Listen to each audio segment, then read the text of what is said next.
Hello, my name is Laura Cashell. I work with the Choose to Be Healthy and Youth Resiliency Coalitions of Community Health at York Hospital, and I'm very happy to be here today at the Berwick Public Library to share with you the power of prevention, supporting youth through mental health, mattering, and positive childhood experiences. Thank you for joining us.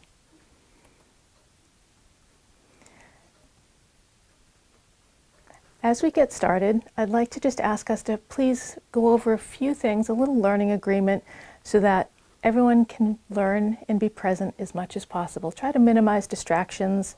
If your phone is on, maybe silence it or turn it down. If someone says something that you don't agree with, just be curious rather than being judgmental. We want to try to listen and participate as much as you are comfortable.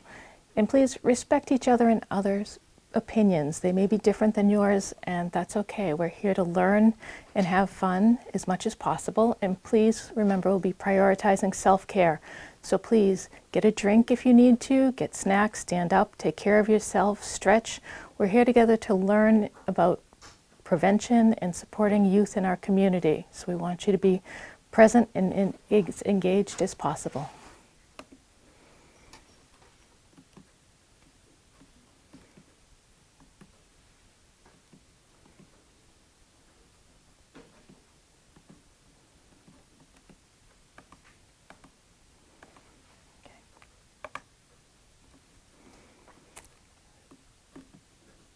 So to get started, I thought I would offer a little bit about myself, just a kind of a little icebreaker, 2 truths and a lie.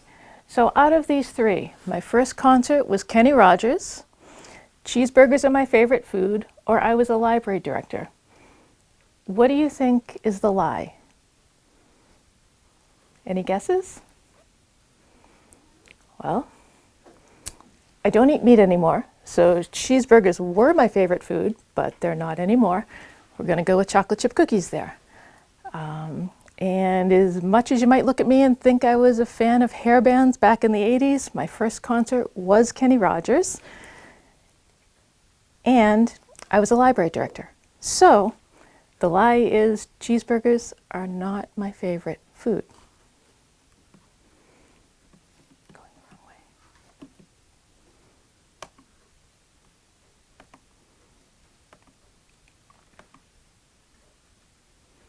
So this presentation today is going to highlight substance use prevention, and we're focusing on that by supporting youth through mental health, mattering, positive childhood experiences, belonging, active listening, and also self-care and self-help for the youth you're concerned about and also yourself, because if you're not taking care of yourself, you're not going to be able to take care of the youth that you're concerned about. So as we get started, just to kind of engage everybody, I would ask, what is one thing that got you through your adolescence? I'll give you a moment to think about that, because if you're like me, that wasn't yesterday. I had a few years ago before I was in adolescence. Could be your friends, maybe going shopping with your friends. It could be music, playing music, sports, soccer, football. Maybe you were dancing. If you had close relationships with your family, it could be spending time with a sibling or your parents. There are all different things that could have got you through your adolescence. So just take a moment and reflect on what worked for you. And the reason I'm suggesting that is because by thinking about what worked for you, it kind of puts you in the mindset of what might work for the youth that you're concerned about now.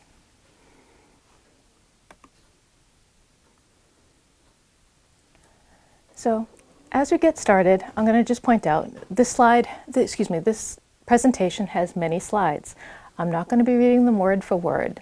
I'm much more likely to just tell a story or say something, but I have the information up in the background so that there are different types of learners. Some people like to read and take notes. If you're like me, you're forgetful, so you have to take notes. Other people are going to learn more from visual things and stories, so that's why I'm not going to follow slide by slide verbatim. But this is here just to provide information as well as we get started. So what is mental health? Mental health describes how a person feels, acts, and behaves, and how they're going to connect with other people. It's emotional, psychological, and social well-being. So conversely, what is a mental health challenge? that's when there's a major change in the person's behavior, thoughts, feelings, and how they're managing to deal with everyday stresses in life, and that stress impacts their well-being overall.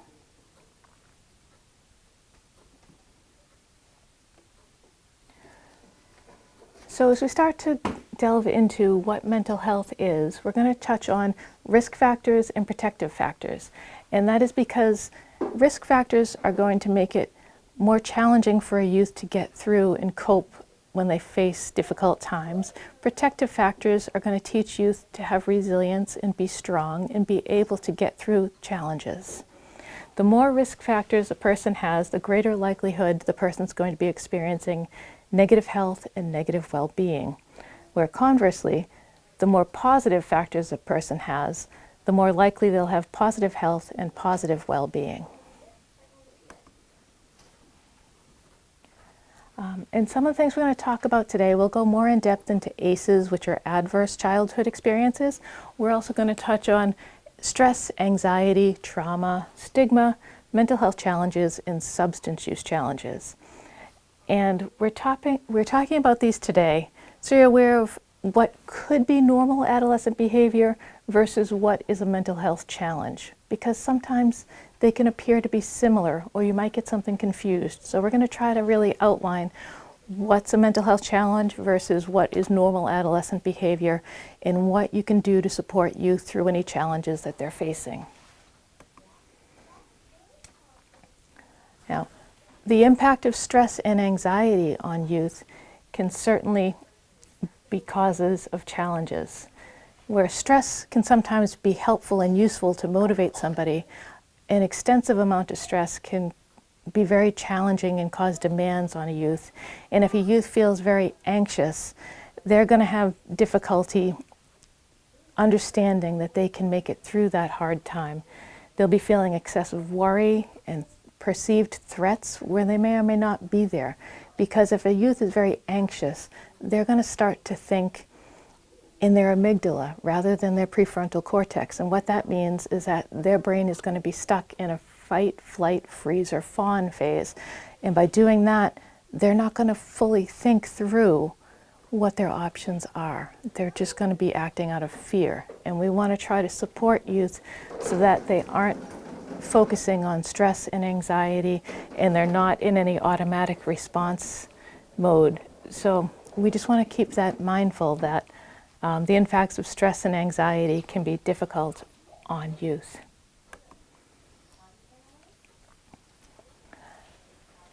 Okay, so risk factors we talked about briefly could be adverse childhood experiences. You may have heard the term before, ACEs. And ACEs refers to a variety of factors. Could be family history of substance abuse, family history of mental illness. It also includes housing insecurity, food insecurity, any type of abuse, weak relationships, if the youth has been bullied at all, and if the youth is experiencing any trauma, and also historical trauma. These are all things that are ACEs, or adverse childhood experiences. Adverse childhood experiences also impact not only a youth when they're experiencing them, but throughout their life. If a youth has had multiple adverse childhood experiences, they are more likely to be facing mental health challenges, poor coping skills that can lead to substance use challenges, and also have poor physical health because it's detrimental to their overall well-being. Later in life, they may have a greater chance of physical ailments, whether that is heart ailments, decreased lifespan, diabetes, that type of thing. They're going to have an impact on their overall wellness. And this is just another picture here from SAMHSA describing what ACEs are, saying it can have a long-lasting effect on health, well-being, and prosperity well into adulthood. So this is not just simply something that the youth had a traumatic incident while they were young and they moved on. It's not quite that simple. They can follow the youth through their life. So this is just a quick little video about what are adverse childhood experiences. These are the type of experiences that are considered traumatic,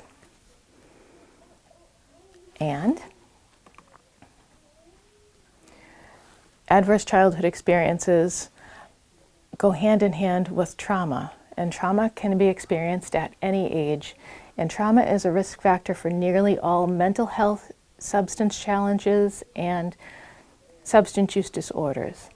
Trauma impacts ACEs, adverse childhood experiences. It has a direct impact on the brain and neurological growth, where the youth might feel they're stuck in the amygdala in their fight, flight, freeze, or fawn response that we spoke of earlier.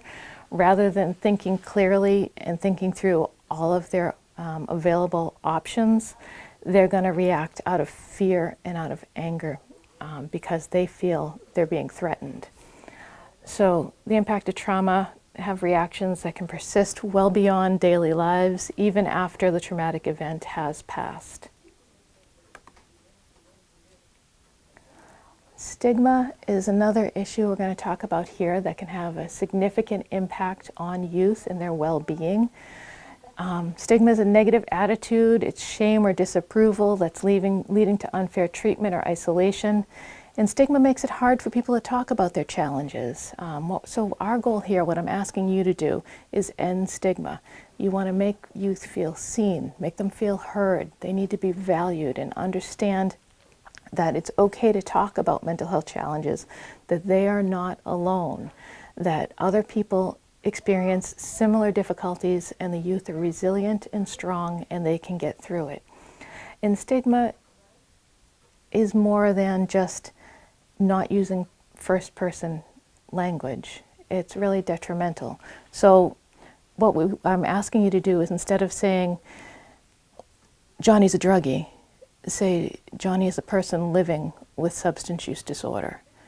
And that may seem like a small distinction, but what we're doing is we're separating the challenge that Johnny is having from Johnny himself as a person. Johnny can recover from substance use challenges. Johnny can recover from mental health challenges. That doesn't mean that Johnny is only the experiences he has had. Some people have cultural stigma. Some people and cultures grew up where you don't talk about mental health challenges. You don't talk about suicidal ideation. Those things are not allowed in their culture. Family values are different. All of these different values people grow up with and live with impact how they will seek support, or if they will seek support. I'm a little bit older than some people are. I am from the suck it up buttercup generation. You know, there was no tell me more about it or how did that make you feel. No, there was none of that. So that's why we're here today, to try to say, we might not have done it right. We survived, we got through, but we're here to try to make it better for future generations so they are not carrying the trauma that we're carrying. We're not passing on any generational trauma to the next younger generation. We're saying it stops here. We normalize conversations. We want to make this generation of youth feel that it's okay to challenge, that they have the tools to get through it, that you're a trusted adult that they can turn to, that you can help them. That's what we're looking for when I say end stigma. It's to end the shame, end the blame, and make it okay for youth to know that if they're having a hard time, you can support them and they can get through it. So the impact of ACEs and negative risk factors, as we touched on this before, they can have a lasting effect on health and well-being for lifetimes. So out of curiosity here, I'm just going to throw out a question. How long is the length of time between the symptom onset, between the time when a youth starts to just feel like they're struggling? It's gone beyond normal adolescent behavior and they're really starting to have a challenge. So that youth starting to have a challenge to the time that they get a diagnosis and get help. Is it a week? Is it a month? Is it a year? Is it 2 years? What do you think? How long do you think it is from the time when someone starts to struggle to when they're actually receiving the support they need? It's 11 years. That is far too long. So that's why I'm glad you're here with me today, because by learning these skills and these tools, by normalizing the conversation, by working to end stigma, by being a trusted adult in these youth's lives, we're going to make it okay to seek support earlier. And the earlier we intervene and try to notice that someone is struggling, the better chance of recovery, the earlier chance of recovery. And my goal here is to ask each and every one of you to notice. You know, I'm not asking you to diagnose. You may or may not have the credentials to do that. I don't know what your background is. However, you're a normal human being who can be concerned about your neighbor, or a teacher concerned about their students, or someone concerned about a family member. I'm asking you to notice. Notice changes in behavior, notice changes in appearance. And when you notice those things, approach the youth. Show them that you care. Do that privately. Don't call them out in a room full of their peers. That's going to embarrass them. They're not going to open up to you. But if you can get them to a quieter place where they're comfortable, bring them out for a cup of cocoa or something. Just get them somewhere where they're comfortable and explain you've been noticing that they used to always dress a certain way, but now they're wearing dirty gym clothes and they're not styling their hair. Or they used to really be excited about going to soccer practice and now you can't get them out of bed. Or they used to just like to hang out with their friends, but now they're spending all this time by themselves. You're noticing changes in their behavior and you're concerned. By just noticing, that youth may realize you care. And that may be exactly what that youth needs. And by noticing, they may open up to you. And you can then provide them with further support to help them get through that challenge. And if the youth's not ready to open up to you because of their background, their history, their trauma, the stigma that they're living with in their culture, that's okay. Just understand that you are a trusted adult for that youth.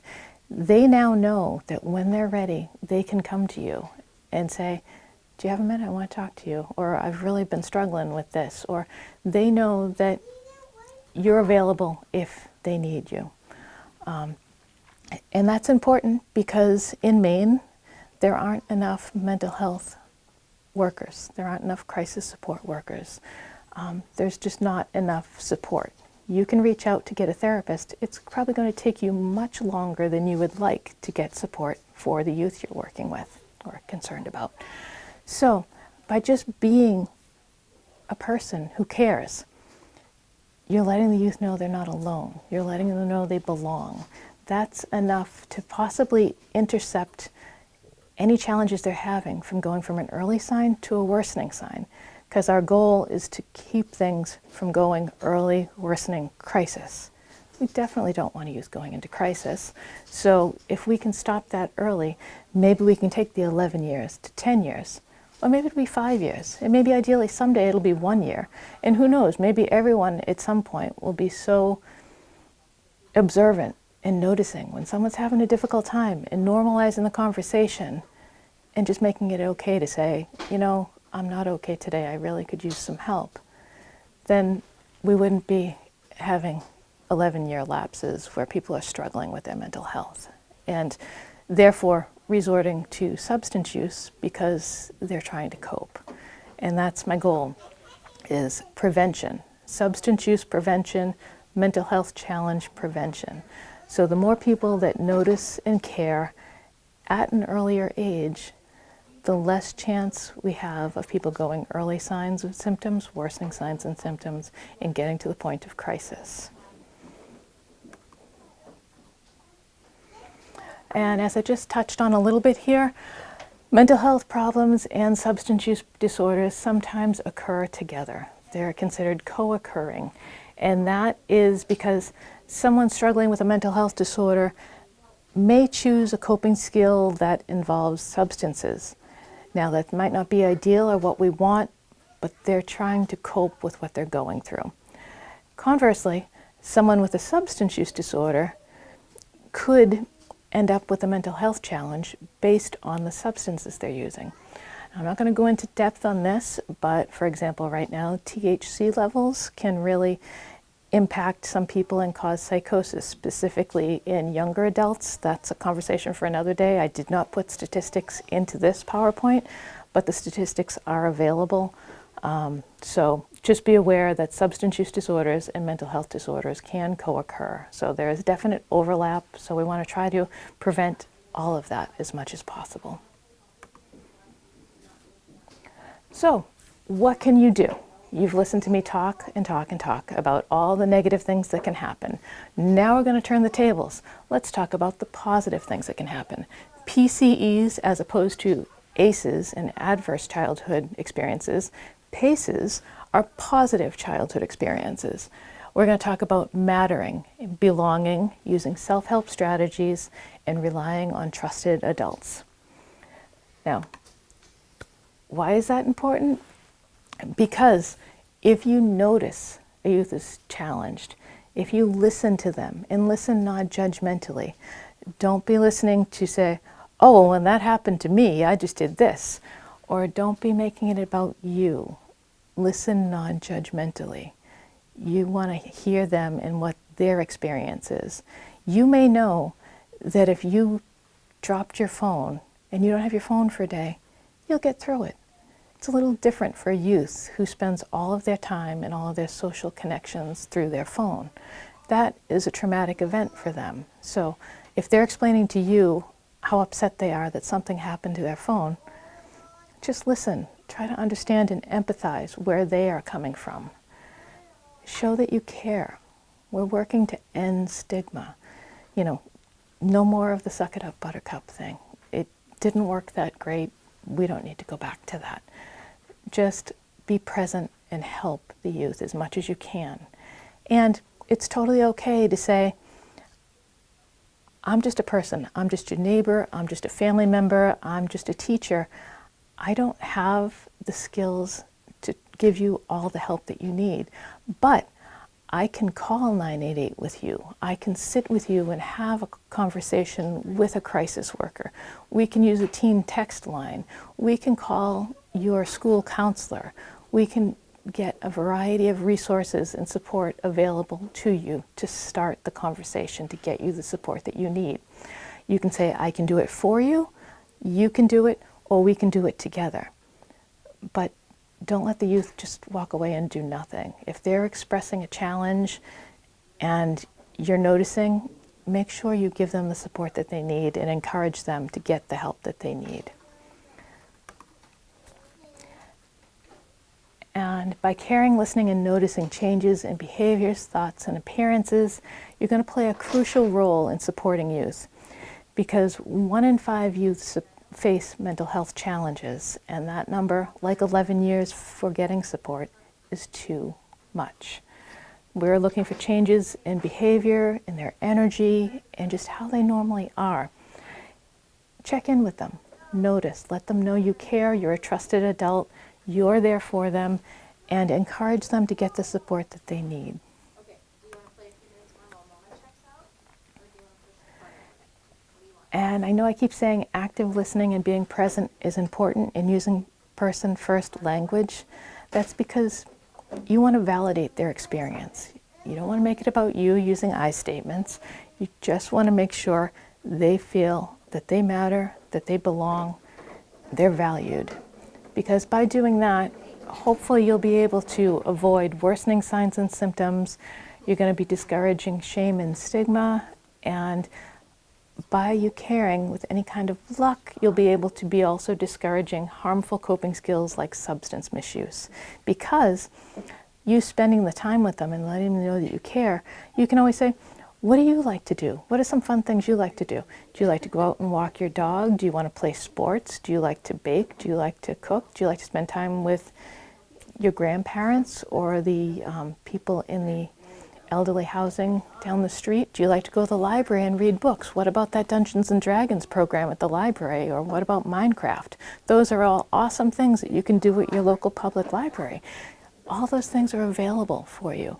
Encourage self-help. That will help them get through. So we talked about risk factors. These are protective factors, protective and positive childhood experiences. Things like good nutrition. You want to keep them moving, keep them active. You don't want someone sitting down in their room alone, isolating all the time. You want to suggest that they meet up with their friends, their trusted friends, have supportive family in their lives, someone they can turn to, whether it's a sibling, a cousin, an aunt, an uncle, a grandparent, anyone. You want to be truly encouraging healthy coping skills and helping build resilience. Here's just a quick little video about positive childhood experiences. Things we just went over here. Positive childhood experiences can actually counter adverse childhood experiences. And I'll show you that slide in a little while. But the more positive childhood experiences you have, it can actually tip the scales so that the adverse childhood experiences you may have had, the positive ones can be stronger and create more resilience so that you can get through any challenges you're facing.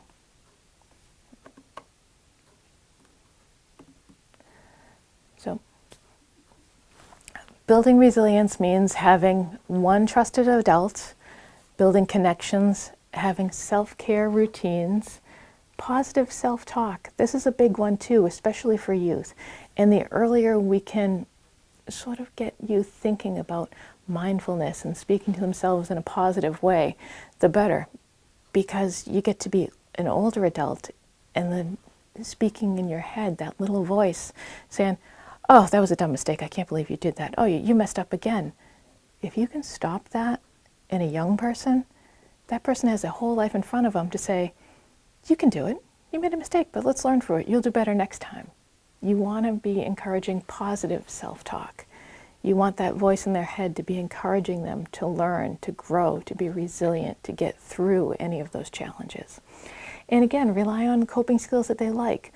Do they like to play an instrument? Do they like to just listen to music? Do they like to play basketball? Any coping skill that they have, reading, spend time in your public library. I mean, how much better can it be? You've got a garden outside, you've got books, you've got programs. It's all free. You don't need a job. You could volunteer and get school hours for community service. So many things you could do at a library for self-care and self-help. And that goes for the adults too. I was saying for the youth, but equally as much for the adults. So as you're caring for youth and concerned about them, take care of yourself and refill your own self-care needs. Join a book club. Read some fiction, learn some new things, get some new empathy and compassion. Because resilience requires relationships. Where self-esteem, I'm sitting here saying, have positive self-talk and tell yourself, it's okay you made a mistake, you'll learn from it. Resilience takes relationships. It's more than, I can do it. It's, this other person believes in me, that I can do it. And if I'm not there, they're going to miss me not being there. So it's a true sense of belonging, and that's what we're trying to instill in these youth. So the little teeter-totter thing I was alluding to a minute ago, positive childhood experiences and negative adverse childhood experiences. If someone has more adverse childhood experiences, their scale might tip this way. But if they have a trusted adult as they start to get older, and someone who cares, someone who notices they're going through a struggle, someone who suggests they go out and walk their dogs in the woods, someone who coaches them at soccer, someone who brings them to the library programs. All of those things and the positive childhood experiences can start to tip the scales. And because resilience takes time, it takes effort. You're building a relationship, you're building those skills. You want to be building stronger wellness, stronger connections. And while all this is going on, you also have to remember, meet the basic needs. If the youth you're concerned about is showing up to your classroom if you're a teacher and they haven't had breakfast because they're dealing with food insecurity at home, please remember not to be putting any stress on them for not doing their homework or for not completing their test or not paying attention, because they might just be thinking, I'm really hungry. When am I going to eat again? They're going to have a hard time focusing on the task at hand because their basic needs are not met. So it's remembering the youth's experience and not judging them for it, but trying to help them and get them the support that they need. You want to focus on the strengths and abilities that that youth has. And again, really try to reinforce positive self-talk, that the youth can do it and they can do hard things.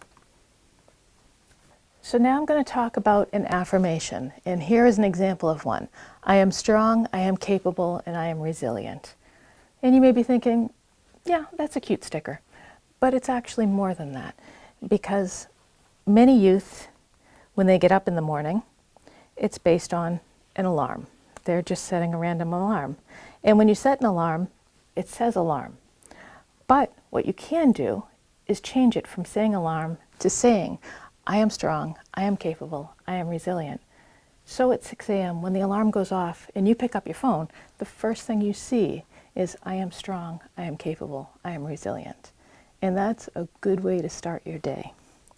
And another thing I'd point out here, as far as affirmations, works for adults too. It's not just the youth, so the trusted adults who are supporting youth can use these as well. For example, at 7:31 a.m. every day, I get, what am I feeling right now? What am I grateful for? And who do I want to send love to? And a little bit later in the day, when I feel like things could be getting stressful, my phone will ping a little alarm, and it says, I intend that everything I am, do, say, feel, think, believe, and act on today be for the highest good of all life everywhere. Now, am I asking you to do that exact thing? No. But you can put a little message to yourself, just a little reminder, whatever resounds for you, whatever message works for you. But for youth, I would recommend, I am strong, I am capable, and I am resilient.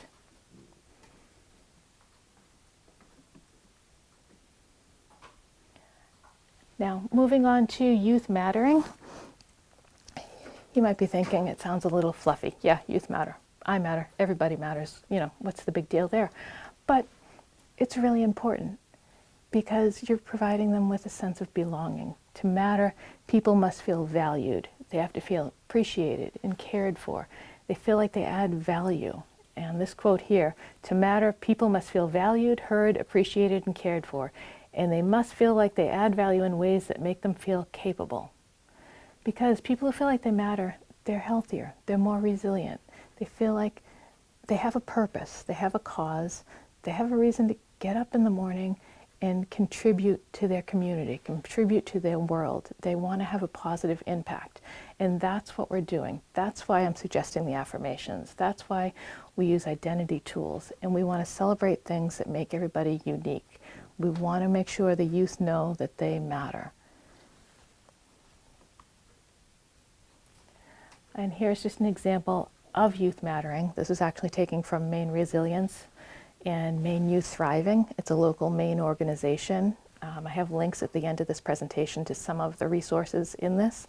I would highly recommend you check this out because it touches upon things like having a supportive family, having people who care, having a trusted adult, living in a healthy environment, having clean food and water, having strong relationships, having someone to act as a mentor or a resource, as a leader for them. All of these things help build resilience and help the youth feel that they matter. Okay. And if you have your phones, you could take a picture with this QR code, and it's going to bring you to the Choose to Be Healthy website based on youth resilience. And what this is going to show you are individual videos of youth explaining why they matter. I feel like I matter when, and the youth explain what it is that makes them feel like they value, they matter, and they are contributing.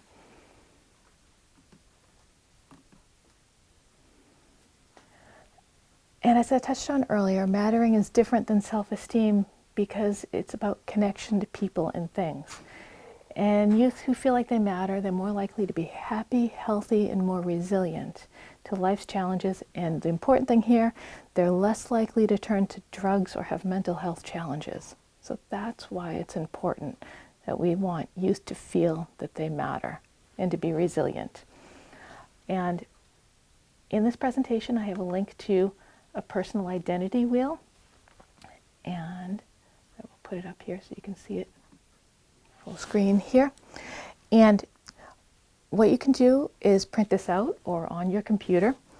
Just take a look at this and fill it out. How many siblings do you have? What's your favorite music? What's your favorite food? Favorite movie? What are 3 adjectives to describe yourself? And the reason I'm saying to fill this out is because then talk to somebody else about it. Talk to a youth about it. Compare what your answers are on your personal identity wheel. And what do you have in common? Let's build some bridges. You know, rather than having people being divisive and not really getting along, let's find commonalities. So the personal identity wheel is to help you in supporting youth in finding commonalities, even through generations. You may be 10 years, 20 years, 30 years, 40 years older than the youth you're concerned about. You can still find ways to connect.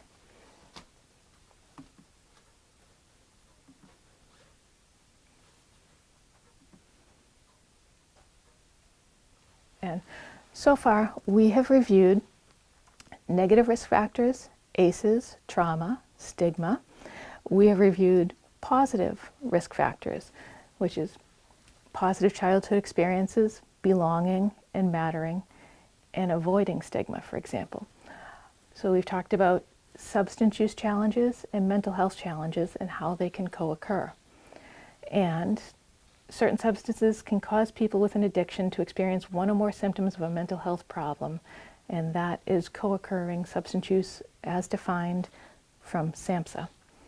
So now we're going to move forward into discussing normal adolescent behavior versus a mental health challenge. And I just want to point out a few things just so you're aware, because you might be thinking, oh, it's just a teen being angsty, being a teen.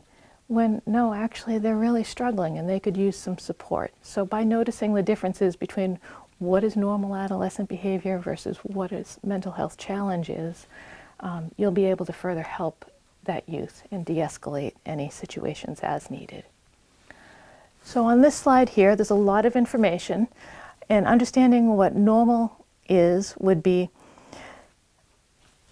teens and adolescents as they're growing, they're impulsive. They want to do things right away. They might not have the best sense of time and urgency. They just want things done now.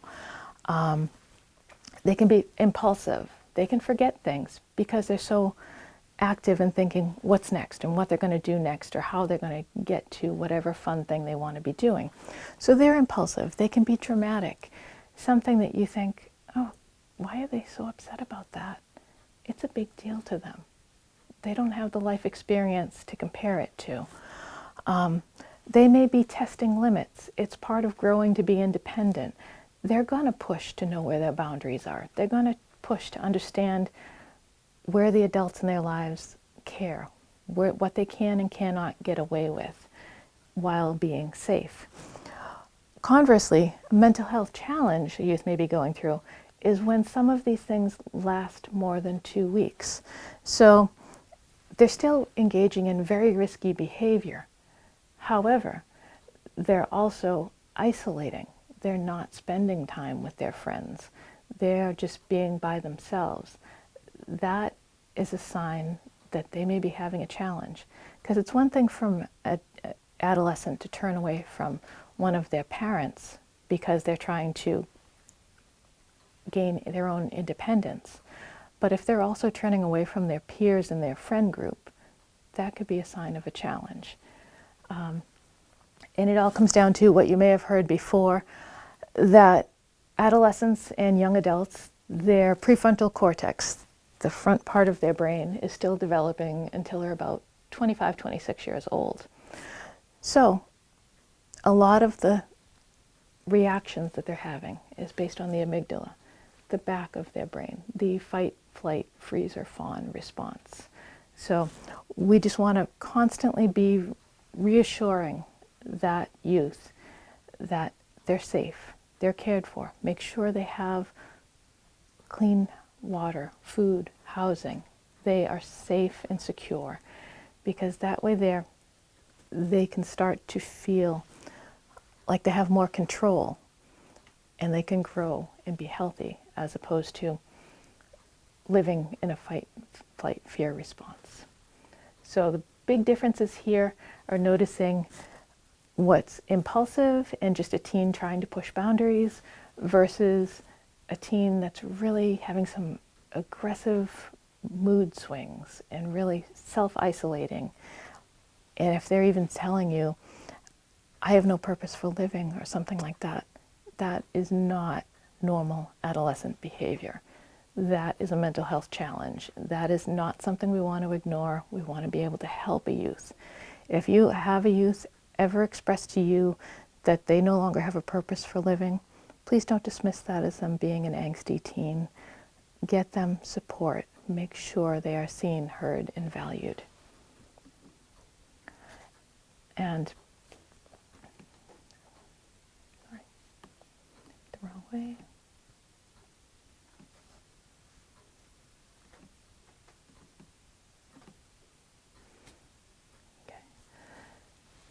So, as teens may be growing and evolving and they're facing some challenges, you want to be able to help them with stressful situations. You want to be able to help them if they're feeling anxious. And to do that, you want to be encouraging ways that they can get through it. Self-care and self-help. They can do art, they can go to the library and create things. I know that Sarah makes some great artistic creations that they can make every week, and she does some really nice things. Encourage them to speak with their friends, play in a band, play some sports. Just go to the library and sit in the corner and read. It's okay. Just encourage them to get out of the stressful situation, get out of their heads, and be able to get through any of the stress and anxiety they are feeling.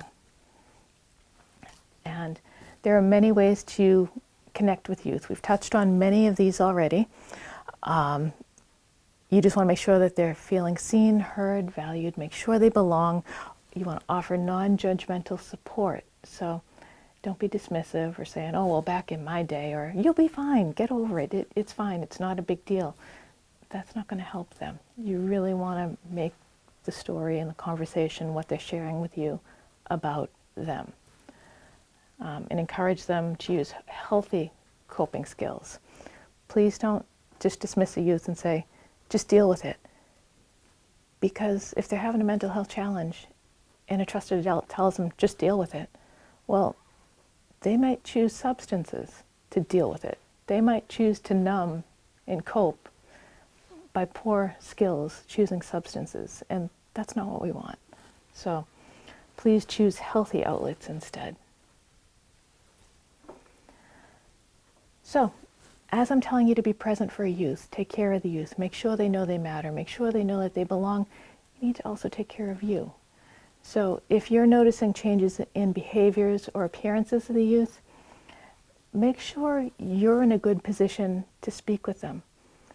And if you're not, if you're noticing a youth is having a very hard day, but you have to go pick up your child at daycare, or you're going to be charged $20 if you're 2 minutes late, you can say, I care, I really want to talk to you, but I have to go out right now. Can I meet you after dinner and we can talk about this? Or can you talk to a neighbor, a friend, somebody else you can call in to support that youth immediately, but tell them that you will come back to them. You just can't do it at that specific moment. And the reason for that is, if you're stressed or worried about something else going on in your life, you're not going to be present to support that youth. So you need to be able to take care of yourself, manage those expectations, and call in additional support as needed. Now, that's not a judgment against you. Everybody has a lot going on in their lives. Everybody has full plates. So if you're unable to help a youth, that's okay. Just get somebody who can. Don't just leave the youth to cope on their own because they may choose, make choices that are not the best for them.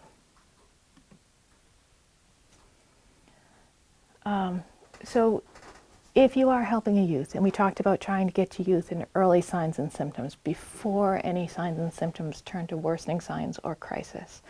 However, if you get a youth that is really expressing some despair, some truly dark thoughts, they have no purpose for living anymore, they don't see any purpose, ensure they're safe, ensure you're safe. I'm not going to go into detail into any type of suicide prevention. That's a presentation for another day, but that information is available. We're going to keep this a little higher level. But please listen without judgment. Reassure them that they matter, that they belong, that they can get through whatever challenge they're facing. They're not alone.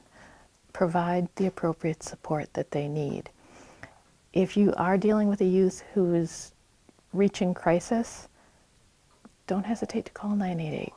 988 is mental health support.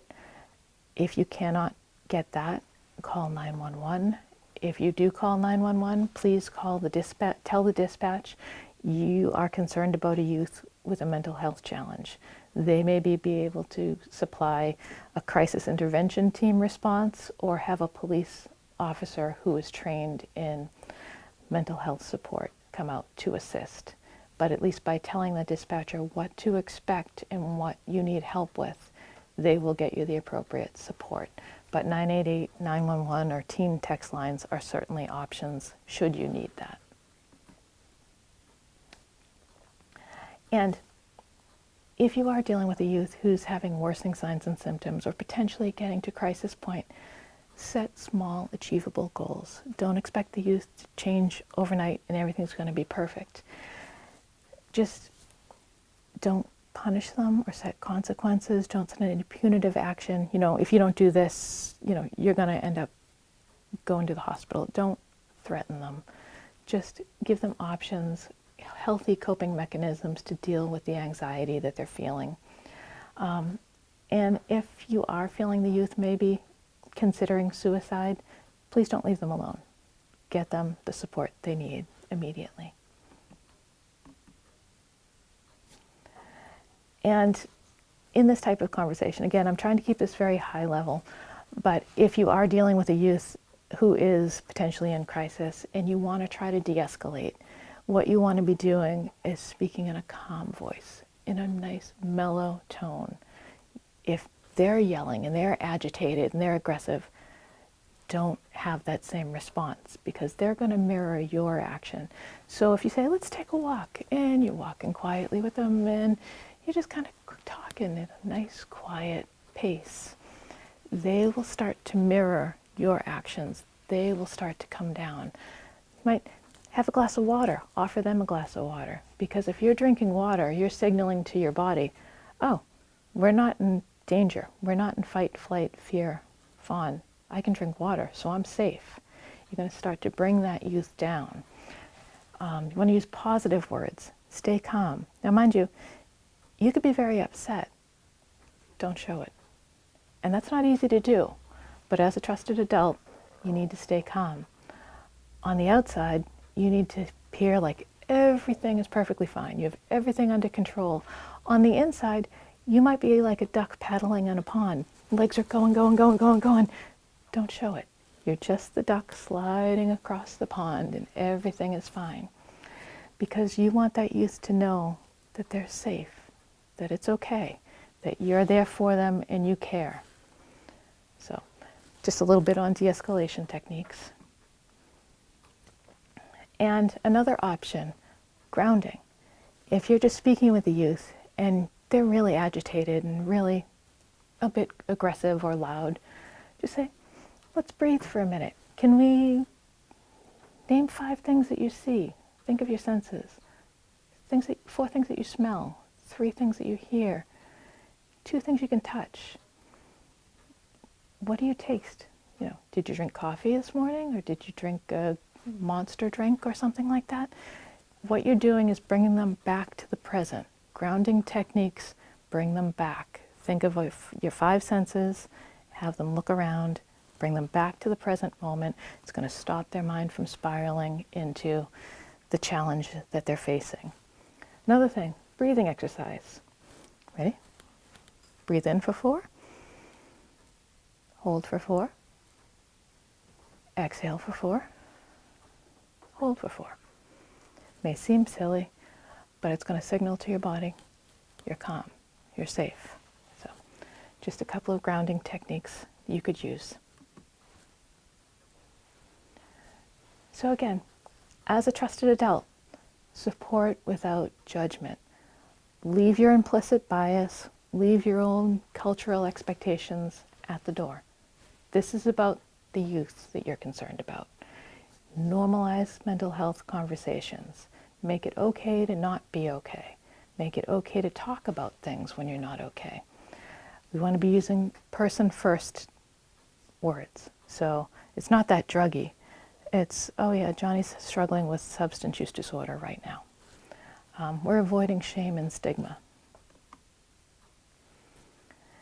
And by being a non-judgmental, trusted adult, you're going to help the youth feel like they belong, like they matter. Because youth who feel like they matter and feel like they're not alone, they're less likely to resort to poor coping skills such as substance misuse. And that right there is our goal. We want youth to matter. We want them to feel like they belong, they're capable. We need them here. And we need them to find ways to cope with challenges and understand they can get through without turning to substance use.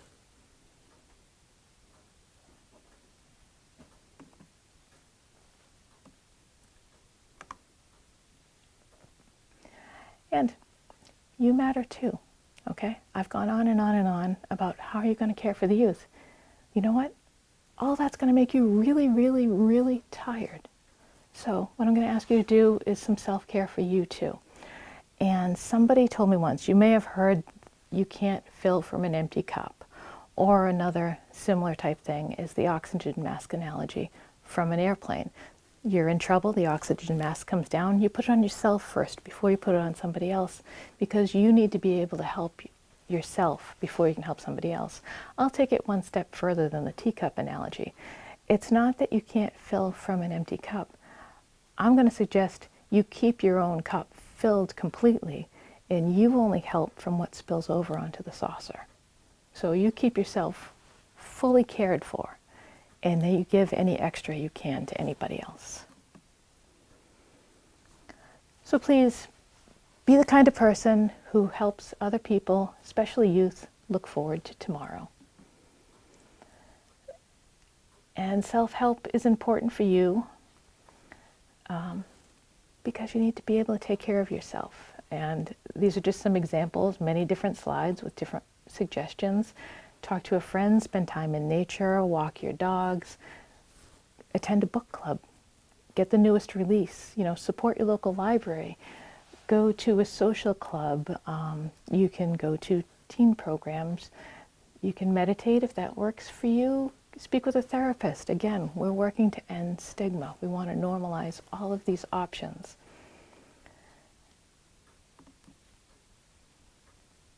And again, the goal for my whole presentation here tonight has been to empower you to create positive youth experiences, to counter adverse childhood experiences. We want to be promoting healthy choices and self-care and self-help strategies to ensure the youth are safe and that you're taking care of yourself as well. So please work to end stigma, strengthen mental wellness, because that also decreases the chances of substance use and substance misuse. And that is ideally what we want.